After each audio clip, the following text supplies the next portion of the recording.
Oke, kembali lagi di channel Ideasi, channelnya para freelancer dan pemilik bisnis. Oke, kali ini kita akan bahas tentang hindari 4 kesalahan fatal YouTuber pemula.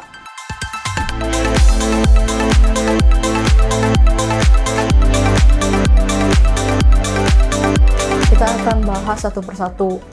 Yang pertama, tidak realistis. Kebanyakan YouTuber itu yang baru, dia nggak berpikir cara kerja YouTube. Dia hanya berpikir gimana dia menjadi YouTuber yang sukses. Mungkin seperti dia memiliki panutan, mungkin seperti Atta Halilintar kali ya.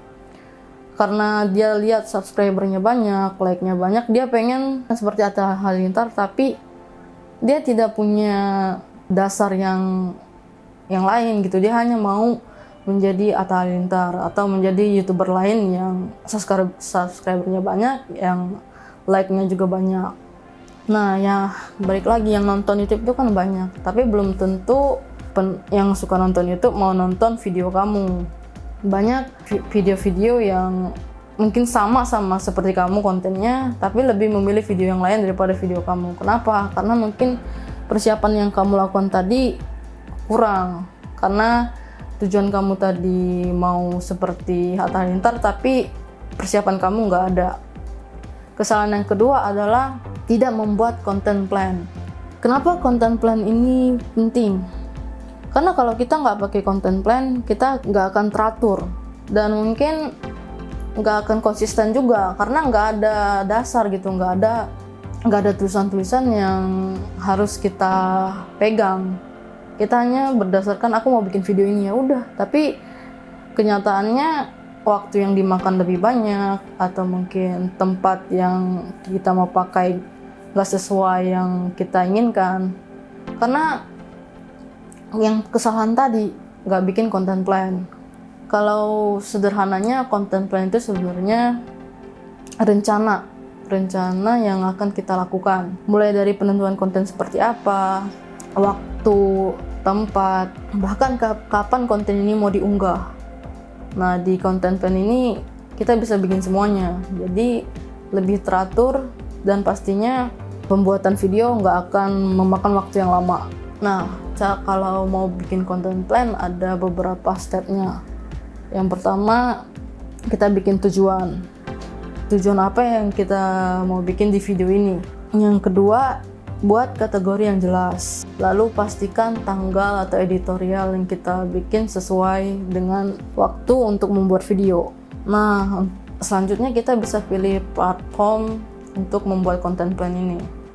Kesalahan yang ketiga adalah kita nggak menyadari kompetitor itu banyak. Kita harus bikin konten video yang unik ataupun yang beragam. Atau sesuai apa, misalnya kita mau jadi gamers, kita harus tentuin mau game apa, atau biasa ada mungkin gamers yang suka bahas semua game, atau game offline, game online, apa aja dia bahas. Tapi ada juga gamers yang hanya membahas satu game. Nah, untuk itu kita harus bikin supaya yang mau nonton video kita ini punya alasan. Kalau misalnya konten kita hanya satu nih, berarti kan yang nonton kita hanya satu kalangan gitu, misalnya, atau yang suka Mobile Legends gitu. Dia hanya orang yang suka Mobile Legends yang akan nonton video kita.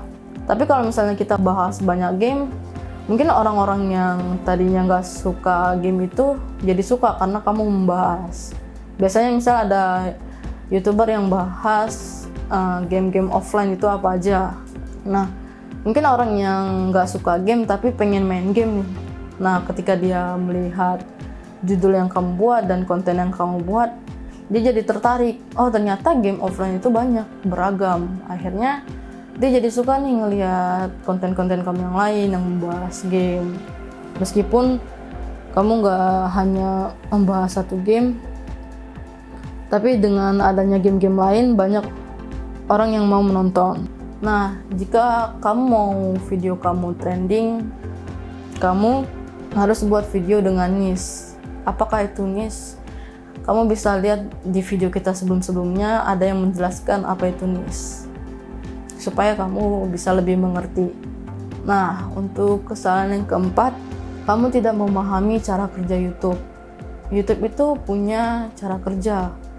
Kalau kamu hanya berpikir bahwa YouTube hanya untuk memposting video, lalu mendapatkan viewers, like, dan subscriber, itu nggak sesimpel itu. Sebenarnya banyak yang ada fitur-fitur di YouTube ini yang kamu lewatkan. Nah, kamu itu harus memahami fitur-fitur YouTube seperti engagement, copyright, watch time, bahkan cara menulis judul yang tepat. Nggak jauh-jauh sih, kayak deskripsi. Nah, deskripsi ini terkadang banyak dilewatkan. Kenapa? Karena orang nggak berpikir bahwa deskripsi itu penting. Sebenarnya kalau kamu nulis deskripsi, kamu itu bisa mengundang orang lain untuk menonton video kamu. Terlebih kalau kamu bisa bikin judul yang bagus, atau kamu bisa menjelaskan konten kamu dengan simple, tapi mengundang orang juga untuk mau menonton karena deskripsi kamu itu.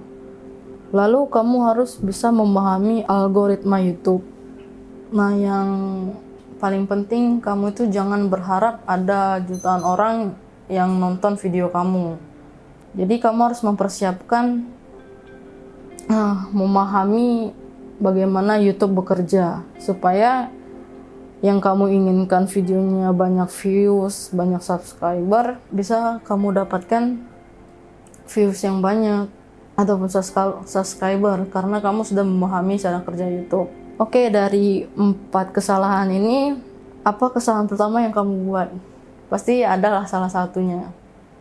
Nah, untuk itu kamu bisa pahami lagi keempat kesalahan ini supaya kamu nggak melakukannya di masa yang akan datang. Untuk mengingat lagi, yang pertama itu adalah tidak realistis.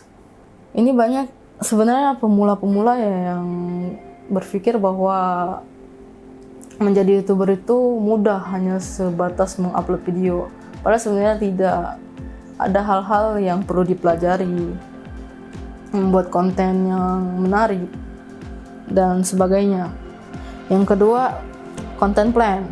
Kenapa banyak yang nggak berpikir bahwa membuat content plan itu penting? Karena mungkin yang tadi, karena dia menjadi YouTubers berkelas atau YouTubers yang banyak subscriber, tapi tidak memikirkan proses panjangnya. Dia hanya mengetahui, oh seperti ini bisa, tapi dia tidak tahu bahwa content plan itu juga penting.